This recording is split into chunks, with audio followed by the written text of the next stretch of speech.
Hello বন্ধুরা, তোমরা সবাই কেমন আছো? আমি চলে এসেছি আবার একটা ছোট্ট ব্লগ নিয়ে। প্রথমেই দেখতে পাচ্ছ আমি রান্না করছি। এখানে কি আছে? পেঁয়াজ, আদা, রসুন, লঙ্কা, সেগুলোকে ভেজে নিয়ে আমি একটা পেস্ট বানিয়ে নিয়েছি।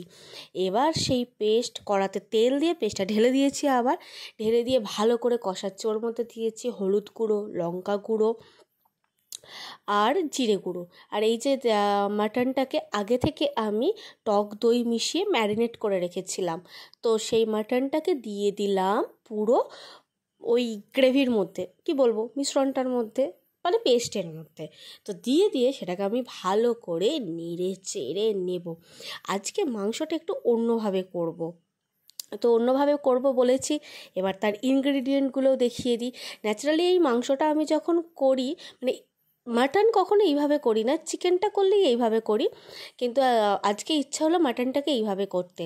তো কি করলাম, তার মধ্যে দিয়েছি কাজু বাদাম, চারমগজ, আর দেব সর্ষে আর পোস্ত।